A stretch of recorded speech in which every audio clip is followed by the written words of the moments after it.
Rent continues to skyrocket in cities across the country, and buying a home seems nearly impossible for the average family.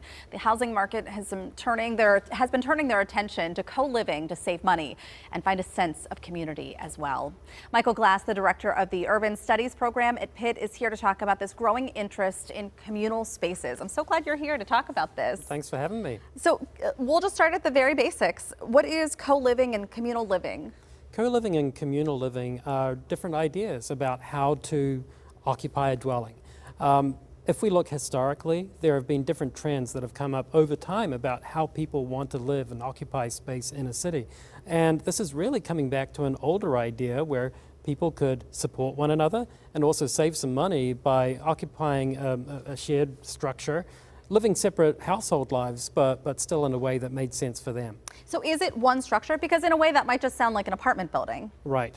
Well, in the European case, what we would have is individual living quarters where households could occupy their own private space, but then come together for things like meal preparation, socializing, and outdoor shared space. Well, that kind of sounds like one of the videos that I saw recently about cottage courts, which kind of has this feel of little houses set up with the middle section, like this courtyard almost, is a shared space. That's right. And so what we're talking about with any of these types of housing is what's sometimes known as the missing middle. Not single family occupancy homes, the standard thing that many of your viewers might have grown up in, not high-rise or even medium-rise buildings, but something in between that can really benefit a different sort of housing consumer. So as you look into some of these things, what are the benefits of living this lifestyle? Well, there's so many. I think coming out of the pandemic, there's been a desire among some consumers to be supporting one another a little bit more. Certainly saving money is another thing that would appeal to particular consumers. And also the sense that maybe there's a rejection of the type of housing that they grew up in, and they're looking for something different, maybe that they've seen as a trend elsewhere, or maybe something that they just want to trailblaze in. I can see this as being more desirable too, because a lot of people are working from home now, and maybe they are looking for that way to reconnect with others outside of the home. This might be a good solution. You're absolutely right. So if we think about housing, what we've got to think about is the supply side, what's available, but also the demand side. And so for yourself, myself, our housing preferences might be looking for a particular list of assets.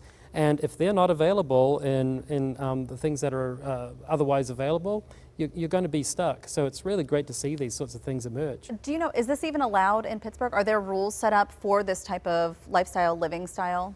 So I tell my students that the invisible skeleton for any municipality or city are the zoning codes. And sometimes they can be restrictive and say that in particular areas you can only have single family detached homes. So sometimes this is something that needs to be paid attention to by our politicians to make sure that they can keep up with trends. Well, I was going to say, because that could also prohibit innovation and growth in different ways. Exactly. So what we want to see in any thriving municipality, whether it's Cranberry or whether it's Ben Avon Heights or whether it's the city of Pittsburgh, is some diversity so that you can attract a broader range of residents, and that'll help the city overall. Do you think that with the housing market the way that it's been, and we anticipate interest rates to start coming down in this year, but housing prices maybe not so much, do you think that there are going to be more people looking for broader solutions or going back to old ways of living like this?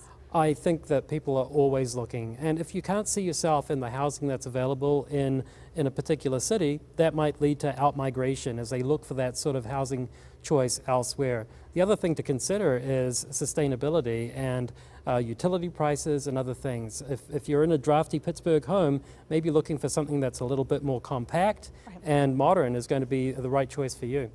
Thank you so much for joining us today. This is so interesting. You're welcome. Thanks for having me. Thank you.